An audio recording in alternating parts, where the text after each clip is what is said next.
Public Domain Superheroes are the three words I use to begin one of the more memorable entries of Just Upload Too Much Content Month, which was the precursor to Junk about 2 years ago.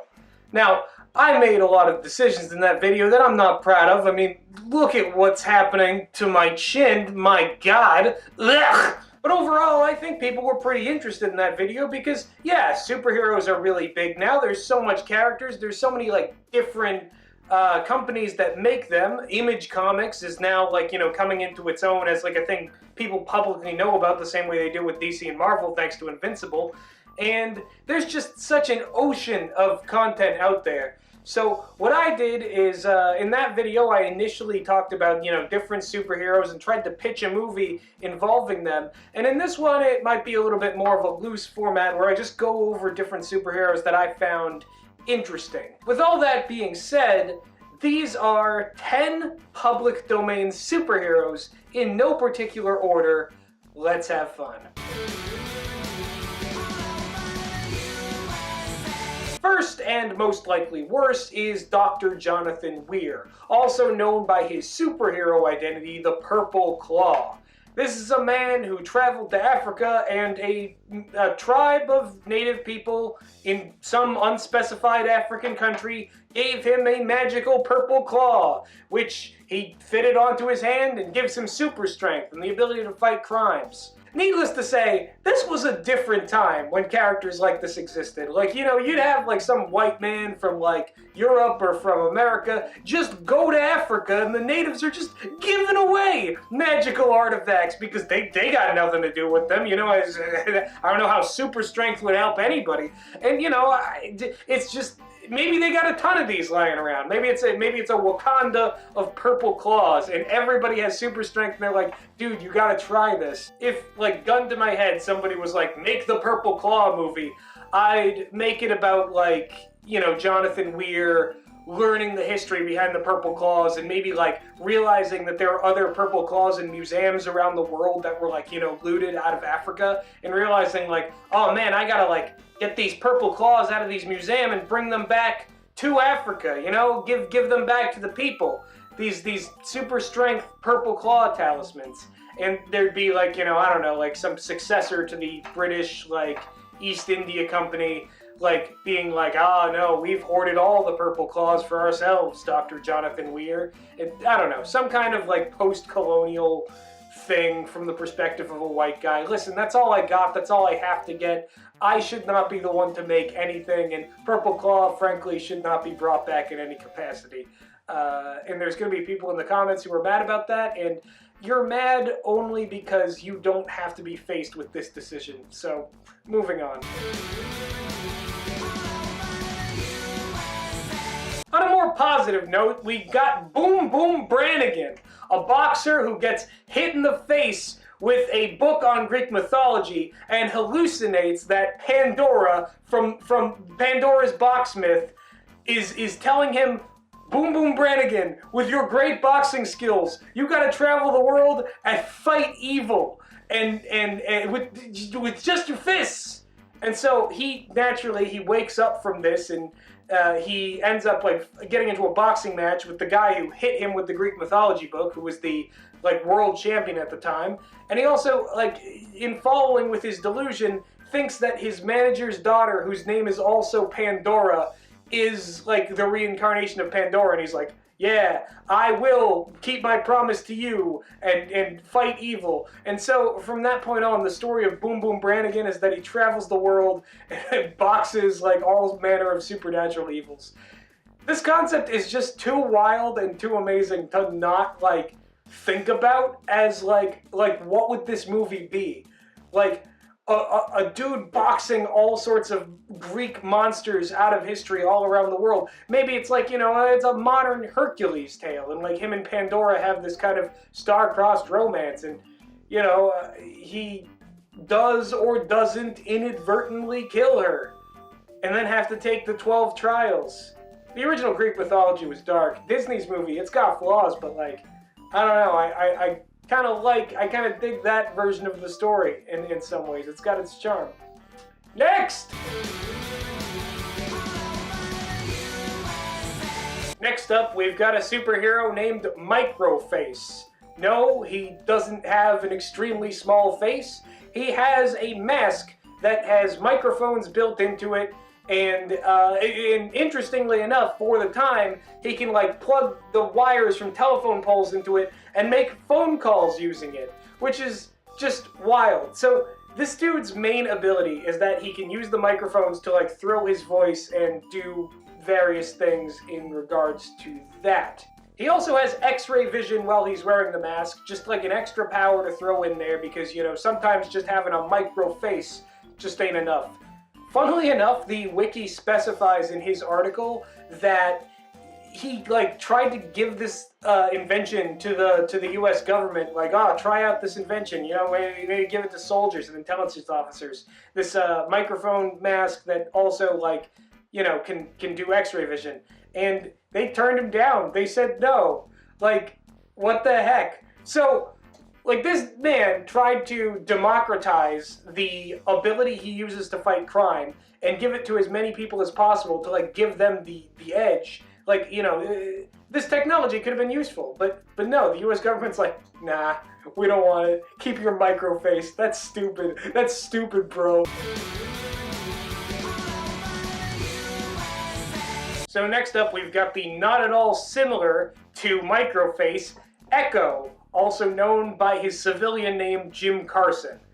Echo is like a ventriloquist who turned into a superhero, and so his main ability is throwing his voice, but get this, he's also got like a pair of goggles that can shoot paralyzing beams that his brother invented for him.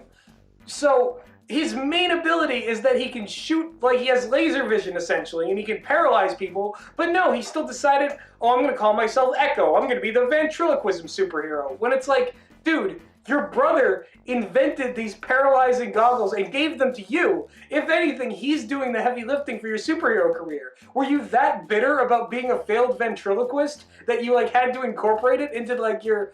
It's not as useful an ability as being able to like non-lethally paralyze people. That's perfect for like, you know, capturing violent criminals. I don't know, man. I don't know why there are two distinct ventriloquism voice projecting superheroes, but it must have just been something at the time, something in the air, and it's odd that like we've never really seen that ability used effectively since.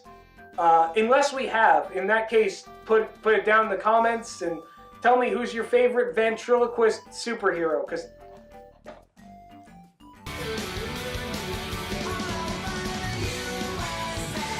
now we're getting into some of the World War II ones. I don't know if I mentioned it before, but a lot of characters that are now public domain like got their start in the golden age of comics during World War II.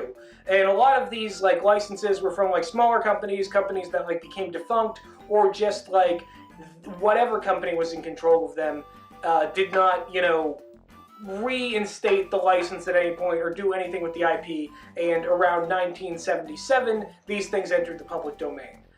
Iron Ace is one of these characters. He is an air fighter. There were a lot of like, you know, characters that were superheroes, but their main thing is that they would fly around in planes. In the original video I covered Skywolf. This guy's whole gimmick is that he was a British fighter pilot. He was shot down over Nazi-occupied France. He ended up in a castle that once belonged to Charlemagne, and he donned a set of armor belonging to the mysterious Iron Ace, who was one of like Charlemagne's best knights, you know, in this obscure like, you know, alternate history. Just this guy called the Iron Ace, and he puts on the armor that is like still in perfect condition, fights the Germans, and then builds himself a new plane out of like the armor in there. Like, so he has a like shining like plane that like looks like a shining like full plate armor knight. The aerodynamics of this I cannot fathom. That seems like that would be so heavy. But that's not to say knights are heavy. I know knights are very mobile. Knights are very nimble. They can run around. It's just, you know, it's a lot of exhaustion. But like, you know, if you're fit enough to move the armor, you can move around fast. I've seen all the things of knights jumping. Like, don't get on my case about that. Jeez. But yeah, so the Iron Ace, he's repurposed like ancient Charlemagne knight, flies around in a plane that's also a knight, and he, you know, fights Germans in the air. It's weird, it's strange, but it's not as weird and strange as the next guy on the list, who is also an aerial fighter pilot. We've got the Ghost, also known as Lev Gleason. He's this papyrus-looking guy who flies around in a skull jet and fights against the Germans. Now, it's really interesting considering that, like, the skull was one of, like, the symbols of Nazi Germany, and this guy, he is a skull from head to toe. He's basically like a good guy Skeletor, and he's an extremely, like, jovial dude, too. Interesting bit of lore, too, because there was a lot of, like, you know, villains who were adjacent to Germany and, like, would work alongside them, and one of them was the Claw, who was, like, one of the highest profile villains of this time period, who also ended up in the public domain, so he wasn't really, like, carried over, but so many different heroes fought him. Apparently, Lev Gleason, the Ghost, fought this guy and, like, nearly killed him and had to get this guy to, like, retreat. So the Ghost, heavy hitter among these, like, public domain superheroes, and honestly, I would quite enjoy a movie with, like, this guy. Like, imagining the world where, like, not only is Captain America there in World War II, like, you know, decking Hitler, we've also got, like, people like the Ghost flying around. Like, all these dudes, I talked about it a little bit when I was talking about Skywolf, but just if all these dudes teamed up and it was just the most, like, madcap crazy World War II movie with just every public domain superhero, that'd be awesome. I'd watch it. Sick.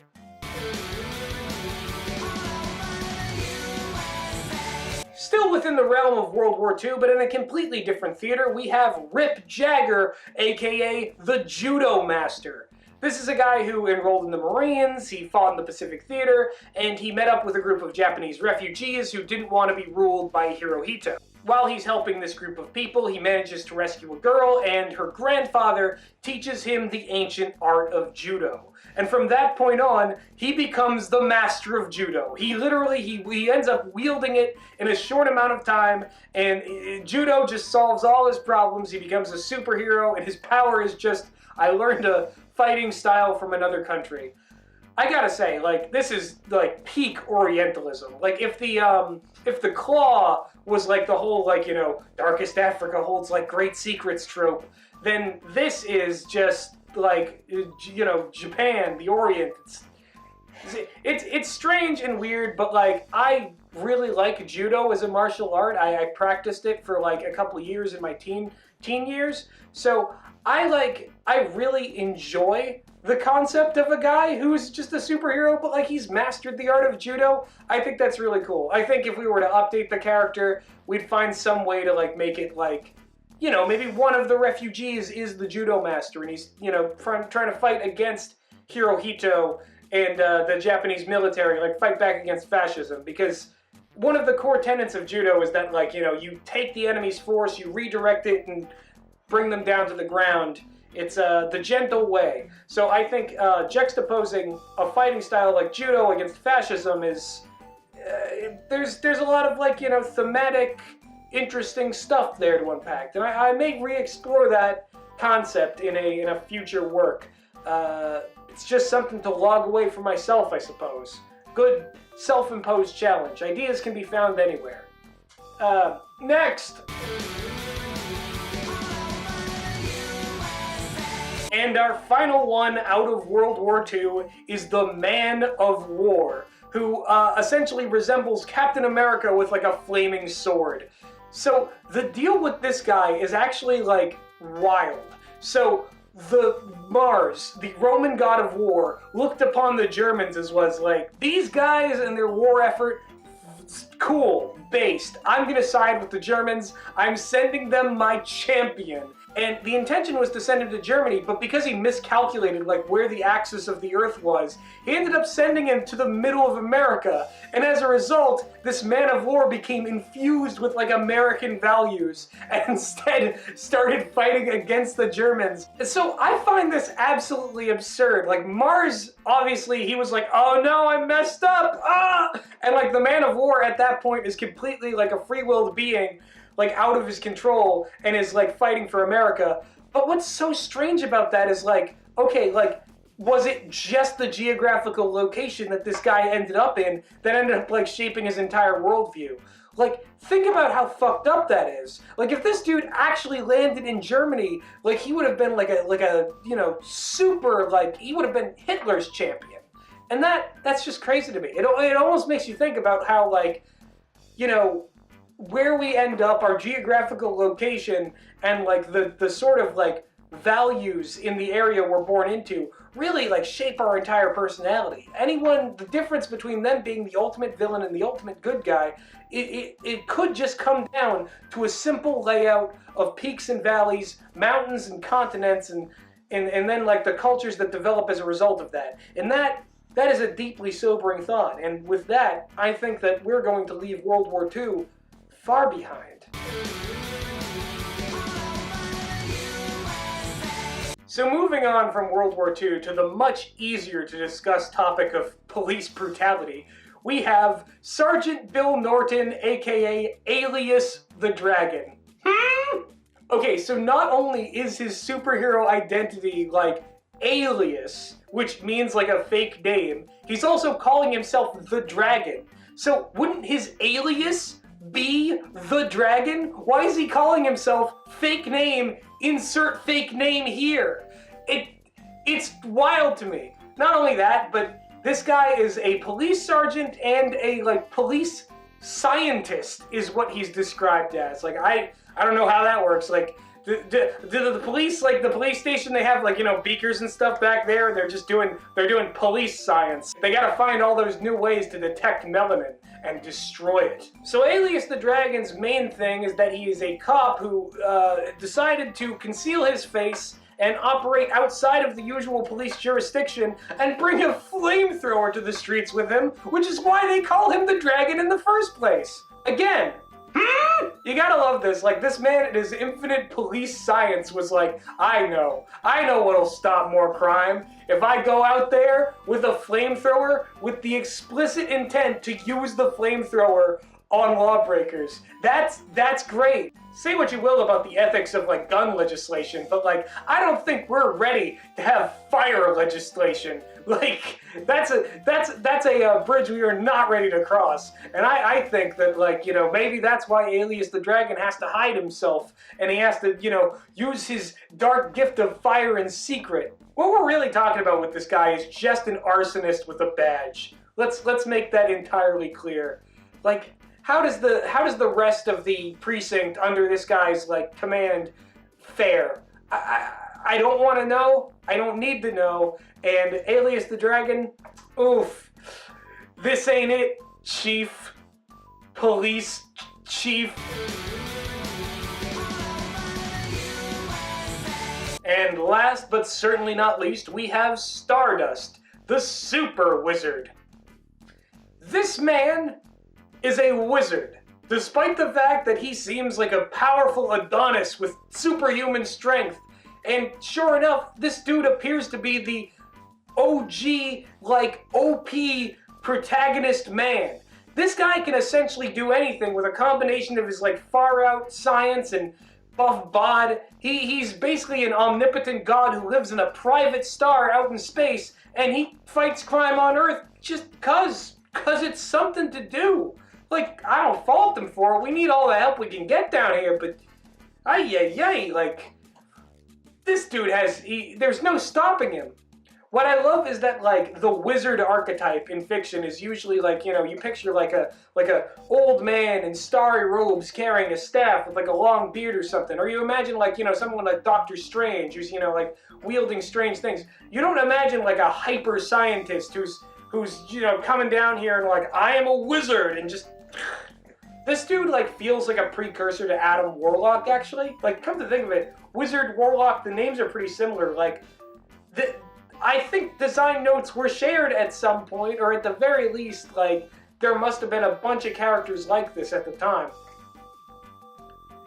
Stardust is honestly a character that, like, I myself might want to work with, or at least, like, retool into something, because I love the idea of just this buff, swole dude who calls himself a wizard, and most of what he does is he just shows up and just solves the problem with, like, a ridiculous, like, OP, like, gravity well, or like inverting someone, or turning like, you know, a building into pure light so that the burglars can't like bomb it. Like the bombs just go off in air and then the building returns like a second later, and everyone's like, how'd you do that? And he's like, because I am a super wizard.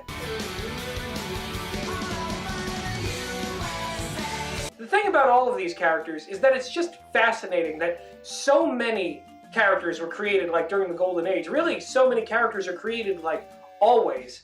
But these ones, they're remembered kind of just because archivists put in the work to make sure that like they would not fall completely into obscurity. And now as a result, everybody can use them in works, you know? It's this amazing communal approach to storytelling that I really wish like people were like more willing to take the opportunity up on.